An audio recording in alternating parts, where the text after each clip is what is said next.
우리가 살아가는 세상은 시기와 미움으로 가득 차 있습니다. 이런 세상에서 하나님은 성도들에게 서로 사랑하라 말씀하셨습니다. 사도 요한의 시대에도 형제를 사랑함으로 사망에서 옮겨 생명으로 들어가야 한다고 당부하고 있습니다. 13절에 미워하거든이라고 번역된 이 헬라어 단어 미세이는 현재 시제로 쓰였습니다. 그 당시에도 일어났던 일이고 현재도 동일하게 일어나고 있다는 것을 알려주고 있습니다. 하지만 그리스도인들은 형제를 미워하지는 않지만 세상에서는 미움을 당합니다. 이 이상히 여기다라고 번역된 헬라어 사우마조는 놀라다라는 뜻입니다. 즉 세상에서 미움을 당하는 것을 놀라운 일로 여기지 말라는 것입니다. 왜냐하면 세상에 속한 자들의 행위는 의를 행하는 자를 미워하기 때문입니다. 그 예로 요한일서 3장 12절에서 가인같이 아우를 죽이지 말라고 권면하며 가인의 행위가 악했음을 설명해주고 있습니다. 즉 가인은 세상에 속한 자로서 악을 행하는 자로, 아벨은 하나님께 속한 자로 의로움을 가진 자로 대변되고 있습니다.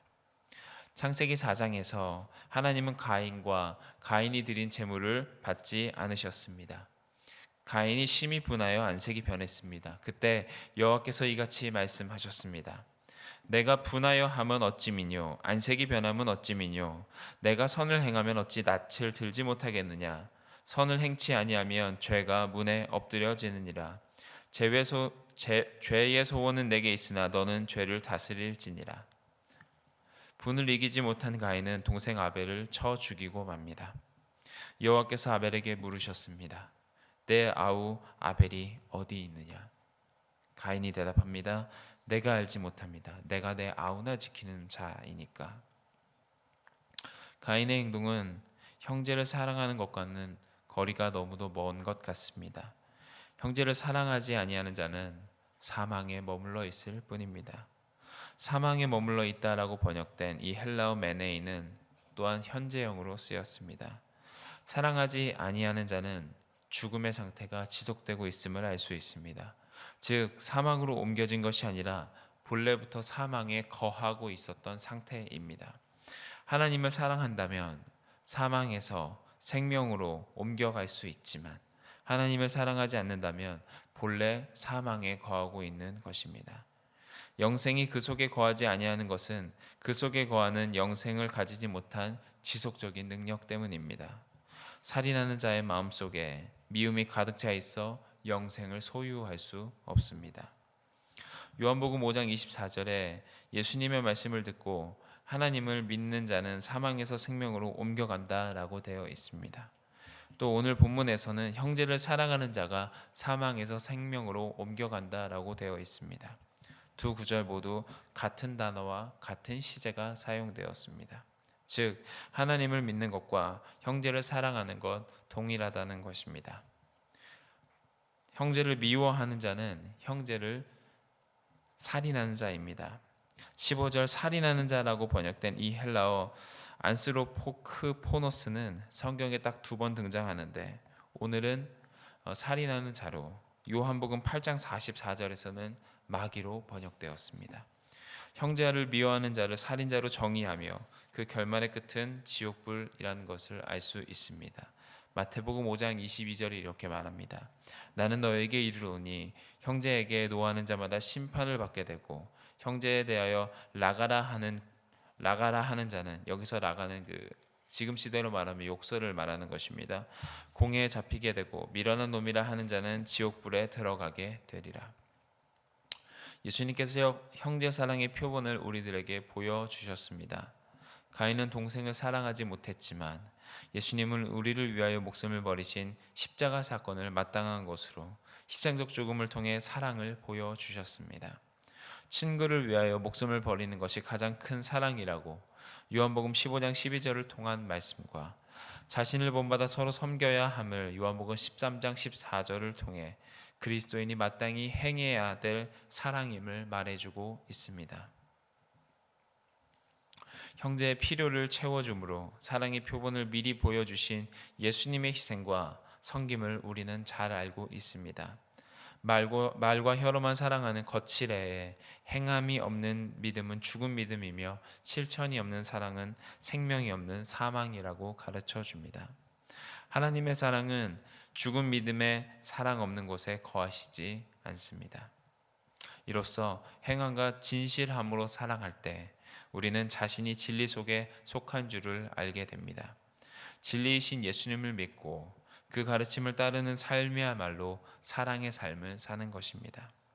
열매를 보면 나무를 알 수 있듯이 사랑을 실천할 때 우리가 진리 속에 있다는 것을 확신할 수 있습니다. 누가복음 10장에 율법 교사가 무엇을 해야 영생을 얻을 수 있냐고 예수님께 묻습니다. 그러자 예수님이 율법에는 어떻게 기록되어 있느냐고 묻자 이렇게 대답합니다. 마음을 다하고 목숨을 다하고 힘을 다하며 뜻을 다하게 주의 너의 하나님을 사랑하고 또한 내 이웃을 내 자신과 같이 사랑하는 것입니다. 그러자 예수님께서 그래 네가 잘 알고 있구나. 그러면 행하라. 그러면 영생을 살리라고 말씀하셨을 때 이 율법 교사가 자신을 드러내고 싶어하며 이렇게 묻습니다.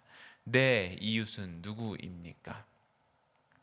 그때 예수님께서 한 사람이 강도를 만나 거의 죽게 되었는데 제사장도 레위인도 그를 보고 피하고 지나갔을 때 여행 중에 있던 사마리아 사람이 이를 보고 불쌍히 여겨 도와주고 치료해주고 여관을 잡아준 이야기를 해주시면서 말씀하셨습니다. 누가 이 사람의 이웃이 되겠느냐? 그저 말로만 동정하고 아무런 행동도 취하지 않는 것, 거칠의 신앙뿐입니다. 제사장과 레위인, 사회적인 위치도 있고 주님을 아는 사람이었을 텐데 그냥 지나쳤음을 말해줍니다. 공경에 처한 형제자매를 보고 모르는 척하는 그리스도인은 가짜입니다. 만일 형제나 자매가 헐벗고 먹을 곳조차 없는데 평안히 가서 따뜻하게 하고 배불리 먹으라 말만 하면 무슨 소용이 있겠습니까? 행함이 없는 믿음, 죽은 것입니다. 이제 요한은 책망할 것이 없는 삶에 대해 설명해 줍니다. 그리스도인은 끊임없이 스스로 책망할 것이 없는 온전한 사랑의 삶을 추구해야 합니다. 이러한 삶이 지속적으로 우리를 하나님 앞에서 담대하게 하고 기도 응답을 경험하게 해주기 때문입니다. 하나님은 책망할 것이 없는 온전한 삶을 사는 자들의 기도를 들어주십니다. 하나님의 계명을 지키고 하나님이 기뻐하시는 것을 행하는 자들의 기도를 들어주십니다. 계명을 지키는 것 그리고 그 앞에서 기뻐하는 것 같은 단어가 사용되었습니다. 여기서 계명은 두 가지입니다. 하나는 하나님의 아들 예수 그리스도를 믿는 것이며 또 다른 하나는 하나님의 명령대로 형제를 사랑하는 것입니다. 계명을 지키는 자는 주님 안에 거하고 주님의 그의 안에 거하십니다. 다시 말해 형제를 사랑하는 삶을 사는 자, 형제 사랑을 위해 기도하는 자의 기도를 하나님이 들으신다는 것입니다. 형제 사랑하는 것을 오늘 본문에서는 생명으로 들어간 것으로 가르쳐 줍니다. 형제 사랑하는 것을 목숨을 버리는 것이라 가르쳐 줍니다. 행함과 진실함으로 형제를 사랑하면 진리가 우리 안에 있는 것을 가르쳐 주십니다. 이것이 우리가 하나님 앞에서 담대함을 얻고 성령으로 말미암아 우리 안에 하나님이 거하시는 것을 알게 해줍니다. 또한 이것이 기도 응답의 비결임을 알게 해줍니다. 야고보서 2장 15절 만일 형제나 자매가 헐벗고 일용할 양식이 없는데 이때의 상황이 등장하면 우리가 행함과 진실함으로 이 사람의 궁핍함을 도와야 합니다. 그리고 기도해야 합니다. 이 양식으로 번역된 헬라어 아르토스는 세 가지의 뜻이 있습니다. 첫 번째는 먹을 음식의 뜻이 있고 두 번째는 영의 양식인 말씀이라는 뜻이 있고 세 번째로 이 사람의 인생에서 필요한 인복을 가르쳐 줍니다. 필요한 음식을 공급해 주시옵소서. 영의 양식인 말씀으로 응답해 주옵소서. 이 모든 뜻이 이루어지도록 하나님의 사람들을 곁에 붙여 주시옵소서. 우리가 주기도문으로 기도드릴 때에 일용할 양식으로 번역된 단어도 똑같은 것입니다. 형제 사랑하면 그 사람 위해서 일용할 양식을 구하는 기도를 드릴 수 있어야 합니다. 예수님이 우리를 사랑하신 것처럼 우리도 형제 자매를 사랑해야 합니다.